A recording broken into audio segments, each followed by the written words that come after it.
តើមានបងប្អូនខ្មែរយើងប្រមាណអ្នកដែលមានមោទនភាពជាមួយនឹងពួកបងប្អូនដែលគាត់បានទៅមើល concert នៅក្នុងប្រទេសថៃហ្នឹងនៅពេលដែលខ្ញុំស្ដាប់សំឡេងនិងអារម្មណ៍របស់គាត់បង្ហាញតាមរយៈវីដេអូហ្នឹងមកខ្ញុំមានអារម្មណ៍ថាគាត់ពិតជាពោពេញទៅដោយមោទនភាពមែនទែនដែលគាត់បានទៅចូលរួមកម្មវិធី concert របស់តារា K-pop នៅក្នុងប្រទេសថៃហ្នឹងបើសិនជាប្រទេសថៃមិនឈ្លានពានមកកាន់ប្រទេសកម្ពុជាទេ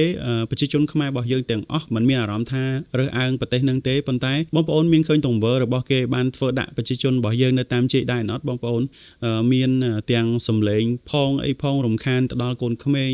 ដែលធ្វើឲ្យគាត់មិនអាចទៅសាលាមិនអាចទៅរៀនអីបានហ្នឹងអាហ្នឹងហើយជាហេតុផលមួយដែលធ្វើឲ្យប្រជាជនខ្មែររបស់យើងអត់ចូលចិត្តពូជសាសន៍មួយហ្នឹងទេយើងមិនមែនរើសអើងពូជសាសន៍ទេប៉ុន្តែទង្វើរបស់គេហ្នឹងវាអាក្រក់ខ្លាំងពេកវាធ្វើឲ្យយើងទទួលយកអត់បានតែហេតុអីបានជាមានបងប្អូនមួយក្រុមតូចឯគាត់នៅតែស្រឡាញ់ពេញចិត្តនៅប្រទេសមួយហ្នឹងទៀតតាមពិតទៅអាហ្នឹងគឺជាលុយរបស់គាត់ជាសិទ្ធិបុគ្គលរបស់គាត់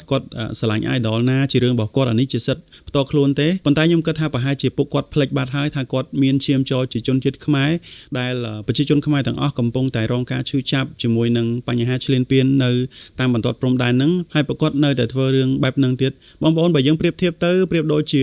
គេចាប់បងប្អូនឬក៏ក្រុមគ្រួសារយើងទៅហើយគេហៅយើងទៅលេងកម្មវិធីជប់លៀងផ្ទះគេហើយយើងនៅទៅទៀតអាហ្នឹងគឺបែបអញ្ចឹងខ្ញុំមិនគ្រប់គ្រងទេទង្វើបែបហ្នឹងប៉ុន្តែបើសិនជាឲ្យខ្ញុំនិយាយសម្ដីអាក្រក់ដាក់ពួកគាត់ក៏ខ្ញុំនិយាយអត់រួចដែរព្រោះវាជាសុជីវធម៌មួយដែលខ្ញុំមិនអាចទៅជេរពួកគាត់បានទេហើយខ្ញុំឃើញ comment ច្រើនខ្លាំងមែនទែនដែលបងប្អូនយើងជេរទៅកាន់ពួកគាត់ហើយបើខ្ញុំមើលទៅ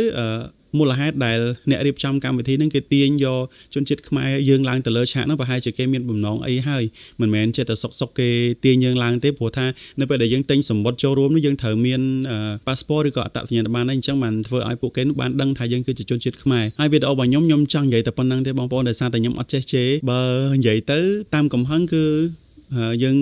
ពិតជាមានអារម្មណ៍ថាចង់ជេរពួកគាត់មែនដែលពួកគាត់ទៅ